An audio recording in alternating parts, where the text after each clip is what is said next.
नमस्कार, मैं हूं आशुतोष और आप देख रहे हैं श्रवणगढ़ की खरी खरी। जी हाँ, हमारे बहुत सारे दर्शक पिछले 2-2.5 महीनों से लगातार ये सवाल पूछ रहे थे कि श्रवणगढ़ की खरी खरी कहाँ चली गई, क्या दोबारा आएगी या नहीं आएगी। हम बार बार उनसे कह रहे थे कि श्रवण जी छुट्टी पर गए हुए हैं, जैसे ही वापस लौटते हैं वैसे ही ये कार्यक्रम फिर से शुरू करेंगे। तो आज से हम एक बार फिर से शुरू कर रहे हैं श्रवणगढ़ की खरी खरी। ये हमारा वो कार्यक्रम है जिसमें श्रवण जी देश और विदेश की राजनीति पर तीखी टिप्पणी करते हैं और उनकी तीखी टिप्पणियों से ना तो सत्ता पक्ष बचता है ना ही विपक्ष बचता है और दोनों ही तिलमिला के रह जाते हैं। आज दरअसल श्रवण गर्ग जी से हम जानने की कोशिश करेंगे कि दिल्ली के चुनाव में जिस तरीके से सरगर्मी मची हुई है और जिस तरीके से अटकलें लग रही हैं कि अरविंद केजरीवाल इस बार चुनाव जीतेंगे या चुनाव हारेंगे, क्योंकि पिछले 2 विधानसभा के चुनाव में उनको जबरदस्त जीत हासिल हुई है, एक तरीके से ऐतिहासिक, अनप्रेसिडेंटेड। लेकिन इस बार जो जानकारियां मिल रही उसके हिसाब से मामला फंसा हुआ दिखाई पड़ रहा है, कांटे की टक्कर बताई जा रही है। और हालांकि कुछ लोग ये कहते हैं कि अरविंद केजरीवाल को एज है, लेकिन अगर अरविंद केजरीवाल चुनाव नहीं जीत पाए तो क्या होगा, और केजरीवाल अगर चुनाव जीत गए तो क्या होगा। सवाल यह भी क्या केजरीवाल को फिर चुनाव जीतना भी चाहिए या नहीं। ये वो सवाल है जिस पर श्रवण जी के अलावा कोई और बेबाक टिप्पणी नहीं कर सकता। तो ज्यादा वक्त न लेते हुए श्रवण जी, आपका बहुत बहुत स्वागत है हमारे इस विशेष कार्यक्रम में। श्रवण जी, क्या आपको लग रहा है, क्या अरविंद केजरीवाल को चुनाव जीतना भी चाहिए इस बार? देखिए, मेरा मानना यह है कि अगर देश में इस समय मुद्दा नरेंद्र मोदी को सत्ता से हटाना है तो केजरीवाल को चुनाव हारना चाहिए, या अगर वो खुद नहीं हारना चाहें तो उनको हराने की पूरी कोशिश करना चाहिए। मेरा इसमें इसमें कई कारण हैं, इसके पीछे मेरे कई तर्क हैं। जी। एक बड़ा तर्क यह है कि पिछले 10 सालों के दौरान, या जब से अन्ना का आंदोलन चला या केजरीवाल का आंदोलन चला करप्शन के खिलाफ, तब से स्ट्रीट फाइटर के रूप में जिस एक आदमी का इस देश ने अपने आप को इस्टेब्लिश किया, उसका नाम अरविंद केजरीवाल है। मैं केजरीवाल की अच्छाई बुराई में नहीं जा रहा हूं, मैं उनकी केवल उस लड़ाकू पने पर जा रहा हूं कि वो दिल्ली में मोदी जी की नाक के नीचे मोदी जी से भी लड़ रहे हैं और लेफ्टिनेंट गवर्नर से भी लड़ रहे हैं, दोनों से लड़ रहे हैं। और अब तीसरा एलिमेंट उसमें जुड़ गया है, कांग्रेस से भी लड़ रहे हैं वो। तो जो अरविंद केजरीवाल का ये जो स्वरूप है फाइटिंग का, स्ट्रीट फाइटिंग का, मेरा ऐसा मानना है कि अगर वो जीत जाएंगे तो वो पावर का जो एक सेंटर है उसके फिर से एक मुखिया हो जाएंगे और अपने आप में एक पावर सेंटर हो जाएंगे, प्रधानमंत्री के समकक्ष जो जाने की पावर के जरिए कोशिश करेंगे। अगर हम ये मानते हैं कि केजरीवाल हकीकत में मोदी जी को सत्ता से हटाना चाहते हैं और बीजेपी के खिलाफ हैं, तो देश को केजरीवाल की जरूरत एक स्ट्रीट फाइटर के रूप में के रूप में है कि सड़कों की लड़ाई वो कैसे बेहतर तरीके से लड़ सकते हैं इस सत्ता के खिलाफ। क्योंकि राहुल गांधी अपने आप में एक अच्छे नेता हैं, सौम्य नेता हैं, पर कुछ ऐसी दिक्कतें हैं, संस्कार संबंधी दिक्कतें हैं, उनकी अपब्रिंगिंग की दिक्कतें हैं कि वो स्ट्रीट फाइटर के रूप में अपने आप को इमर्ज नहीं कर पाए हैं, जो कि केजरीवाल ने किया है। और इस समय जो जरूरत है वो ये जरूरत है कि सड़कों पर कैसे विपक्ष की लड़ाई को लाया जाए। तो उस लिहाज से मुझे लगता है कि केजरीवाल का हारना जरूरी है। अगर वो हारना नहीं चाहते हैं तो ये घोषणा कर दें कि वो मुख्यमंत्री नहीं बनेंगे और मुख्यमंत्री कोई और बनेगा, और वो अपनी लड़ाई को इंडिया अगेंस्ट करप्शन के लिहाज से फिर से सड़कों पर लड़ाएंगे। ये मेरा ऐसा मानना है। जी जी बिल्कुल, जैसा कि आपने कहा, बट राहुल गांधी ने तो पिछले दिनों काफी अच्छी लड़ाई बीजेपी के खिलाफ लड़ी है, एक विचारधारात्मक स्वरूप देने की कोशिश की है। लेकिन केजरीवाल को विचारधारात्मक स्वरूप नहीं दे पाते इस लड़ाई को। वो स्ट्रीट फाइटर है लेकिन वो अवसरवाद में ज्यादा यकीन रखते हैं। देखिए, इस समय जरूरत जो है वो सड़कों पर लड़ाई की है, विचारधारा की लड़ाई। वो राहुल गांधी कह रहे हैं, विचारधारा की लड़ाई को वो संविधान पर ले जाते हैं, संविधान पर ले जाकर छोड़ देते हैं।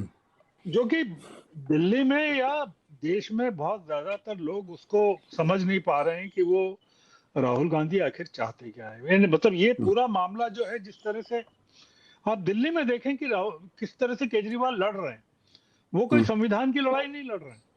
वो मतलब संघ पर हमला नहीं कर रहे हैं, वो सीधे सीधे मोदी जी पर हमला कर रहे हैं। तो इस समय जो मुद्दा है कि जैसे कांग्रेस का डायलेमा क्या है, कांग्रेस का डायलेमा ये है, राहुल गांधी का डायलेमा, कि वो बीजेपी को जीतने दे कि अरविंद केजरीवाल को जीतने दे। तो बीजेपी को जीतने दे तो उन पर क्या आरोप लगेंगे, और केजरीवाल को जीतने दे तो उसके क्या पॉलिटिकल रिपरकशंस इंडिया ब्लॉक पर होंगे और कांग्रेस पर होंगे।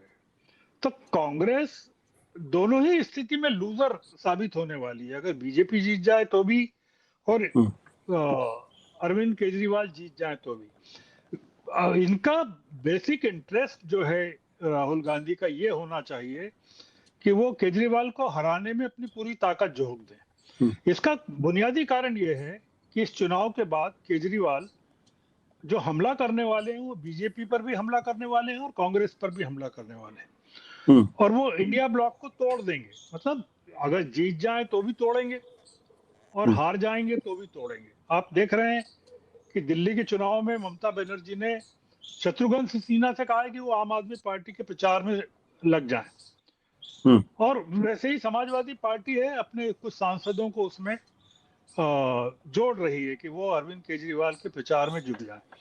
इसका मतलब ये कि इंडिया ब्लॉक सिर्फ कागजों पर रह गया, वो टूट गया है, और वो जो चीज है वो पुख्ता हो जाएगी इन चुनावों के बाद, कि वो अगर अरविंद केजरीवाल जीत जाते हैं तो भी टूटने वाला है, हार जाते हैं तो भी टूटने वाला है। तो कांग्रेस को करना क्या चाहिए? मतलब देश के हित में या लोकतंत्र के हित में क्या बेटर है? मतलब अगर एक लार्जर पिक्चर देखें तो अरविंद केजरीवाल का सड़कों पर होना और आंदोलन चलाना मोदी जी की सत्ता के खिलाफ, जैसा उन्होंने, आपने देखा शीला दीक्षित के खिलाफ चलाया, जैसे उन्होंने मनमोहन सिंह के खिलाफ चलाया, लोकपाल को लेके चलाया।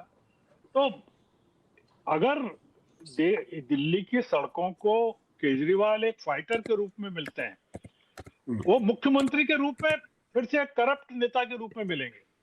मतलब उन पर फिर वही आरोप लगेंगे, फिर वही वही लेफ्टिनेंट गवर्नर और वही केजरीवाल, वो लड़ते रहेंगे पूरे टाइम, और लेफ्टिनेंट गवर्नर उनको काम नहीं करने देंगे, और वो लगातार अदालतों में जाएंगे और चीजें करेंगे। और अगर जीत भी गए तो वो कोई मामला इतना आसान नहीं है। वो हो सकता है कि सरकार ने अभी कोई शराब मामले में कोई फाइल बंद नहीं की है, वो केवल बाहर हैं अभी। तो जी कांग्रेस को इस डायलेमा से निकलना चाहिए। कांग्रेस निकल नहीं पा रही। आपने राहुल गांधी और प्रियंका गांधी सभाएं करते हैं, वो उसमें जाते नहीं है, कैंसिल हो जाती है। एक जो आरोप है कि कांग्रेस पूरे मन से इस चुनाव को लड़ नहीं रही है, वो इसमें नजर आता है कि वो तय नहीं कर पा रही है कि वो बीजेपी को जिताए। बीजेपी अगर जीत जाती है वहां, तो आरोप कांग्रेस पर आएगा कि ये मिली हुई है कांग्रेस बीजेपी से। और अगर अरविंद केजरीवाल जीत जाते हैं तो वो, तो आप जानते ही हैं कि वो फिर राहुल गांधी को अंडरमाइन करेंगे, राहुल गांधी की इमेज को खा जाएंगे पूरी तरह से, कि इस देश का नेता राहुल गांधी नहीं है, वो अरविंद केजरीवाल है। जी। बट श्रवण जी, एक सवाल ये भी, क्या केजरीवाल कैन बी ट्रस्टेड? लोग ये कहते हैं। आप मोदी को कितना ट्रस्ट करते हैं? आप राजनीति में जितनी जितनी विश्वसनीयता मोदी की है उतनी केजरीवाल की है। मतलब कोई, आप वो जिस तरह से पैसे बांट रहे हैं केजरीवाल, आप देखिए कि वेलफेयर रेजिडेंट एसोसिएशंस को लाखों रुपए दे रहे हैं, फ्री में सब कुछ बांट रहे हैं, बिजली, राशन, ट्रेवल। मतलब वो पकड़ तो रहे हैं पैसे बांटते हुए प्रवेश शर्मा को, पर वो खुद तो पूरी की पूरी जो हुकूमत है पूरी दिल्ली को पैसे बांट कर खरीद रही है। तो मतलब मोदी का मुकाबला अगर कोई कर सकता है हर तरह से, मतलब मैं हर तरह का कह रहा हूँ, तो वो केवल केजरीवाल कर सकते हैं। राहुल गांधी जिस तरह की पॉलिटिक्स करते हैं, मतलब आदर्शवादी पॉलिटिक्स करते हैं या करना चाहते हैं, वो केजरीवाल के सामने नहीं टिक पाएगी, मोदी के सामने नहीं टिक पाएगी, क्योंकि दिल्ली को एक तरह से ये शक्ति का प्रदर्शन बना दिया गया है कि कैसे उसको तो किस तरह से केजरीवाल ने तो बहुत बड़ा प्रतिष्ठा का प्रश्न बना दिया। आपने देखा ना कि सोशल मीडिया का किस तरह से उपयोग कर रहे हैं। मतलब एक डॉक्यूमेंट्री बनती है, कौन बनाता है उसका पता नहीं, कहा जाता है कि बड़े इंटरनेशनल डायरेक्टर ने बनाई है और उसको ध्रुव राठी रिलीज करते हैं अपने प्लेटफॉर्म से, और उसको 80 लाख लोग देख लेते हैं। तो केजरीवाल चुनाव को जिस स्केल पर लड़ रहे हैं वो अमेरिका के स्टाइल पर लड़ रहे हैं कि वो कुछ नहीं छोड़ रहे हैं। इसलिए केजरीवाल जो है, जो मैं कह रहा था कि स्ट्रीट फाइटर के तौर पे, मैं उनके करप्शन और विश्वसनीयता की बात नहीं कर रहा हूँ, वो अपनी जगह कायम है। इस समय जो मामला है वो ये कि अगर केजरीवाल जीत जाते हैं तो बीजेपी के हित में होगा, क्योंकि फिर मोदी से लड़ने के लिए कोई बचेगा नहीं, क्योंकि वो केजरीवाल को कंट्रोल करते रहेंगे, लेफ्टिनेंट गवर्नर के जरिए कंट्रोल करते रहेंगे, ईडी के जरिए कंट्रोल करते रहेंगे। पर केजरीवाल अगर हार गए तो फिर जेल के आदमी हो जाएंगे, मतलब उनको फिर कोई रोक नहीं पाएगा, मतलब सड़कों की वो पूरी लड़ाई को सड़कों पर ले आएंगे। इसलिए मेरा मानना है कि केजरीवाल की जरूरत इस समय दिल्ली की सड़कों को है, वहां शीश महल को नहीं है उनकी उनकी जरूरत। वो फिर से अगर वही चले गए उसमें, उस चक्कर में जिसको कहते हैं कि सत्ता सुख में चले गए, तो फिर बहुत बड़ा एक मैं मानता हूं कि सेटबैक होगा राजनीति के लिए। जी श्रवण जी, क्या आप कांग्रेस को पूरी तरीके से डिस्काउंट कर रहे हैं, राहुल गांधी को डिस्काउंट कर रहे हैं? मैं दिल्ली के मामले में कर रहा हूँ, दिल्ली के मामले में इसलिए कर रहा हूँ कि, और मैं बंगाल के मामले में भी करता हूँ, क्योंकि मैं मानता हूं कि जो देश में सड़कों की राजनीति है वो केवल दो लोग करते हैं, एक ममता बनर्जी करती है और एक अरविंद केजरीवाल करते हैं। और दोनों जगह आप पा रहे हैं कि उन्होंने कांग्रेस को मार्जिनलाइज किया हुआ है।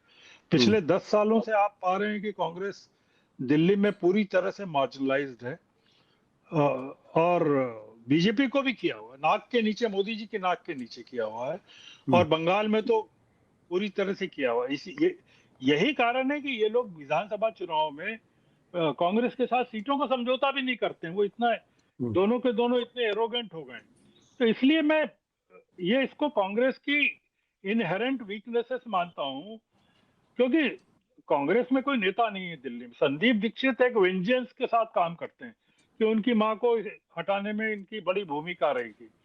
अब देखते हैं संदीप दीक्षित चुनाव में क्या करके दिखा पाते हैं। और वैसे ही जो अजय माकन है, वो सड़कों के कितने बड़े नेता हैं नहीं है, ये तो इस चुनाव में सिद्ध होगा, क्योंकि कांग्रेस के पास अजय माकन और संदीप दीक्षित के अलावा एक है देवेंद्र यादव भी हैं, तो वो भी मतलब बेसिकली उनके रूट्स हरियाणा में है वो।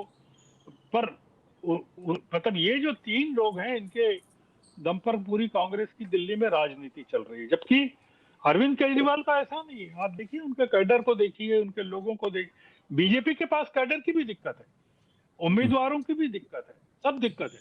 मतलब केजरीवाल जिस तरह से चुनाव लड़ रहे हैं और जिस तरह से शासन चलाते हैं, लेफ्टिनेंट गवर्नर से लड़ना, होम मिनिस्टर से लड़ना, प्रधानमंत्री से लड़ना, और पूरी की पूरी जो केंद्र सरकार की पूरी हुकूमत जो है उनके खिलाफ लग गई है चुनाव में, ये बताता है कि अगर सड़कों की लड़ाई का अगर मामला है तो फिर केजरीवाल को सड़कों पे होना चाहिए। वो उनकी जरूरत जब तक मोदी सत्ता में है तब तक तो सत्ता में नहीं होनी चाहिए केजरीवाल। एक बार अगर केंद्र में परिवर्तन हो जाता है तो फिर तो केजरीवाल के एम्बिशंस तो प्रधानमंत्री बनने के हैं, तो फिर ये लड़ाई प्रधानमंत्री पद की दो चार लोगों में सिमट के रह जाएगी। जी, आपका कोई सवाल जी, हो आखिरी? जी बिल्कुल श्रवण जी, बहुत बहुत शुक्रिया। आपने आते ही बिल्कुल एकदम नए तरीके की बात कही है। उम्मीद हमारे दर्शकों को अच्छा लगा होगा, और जिन श्रवण जी का उनको इंतजार था, अब वो श्रवण जी हमारे साथ रहेंगे। बहुत बहुत शुक्रिया, धन्यवाद sir. Thank you, thank you.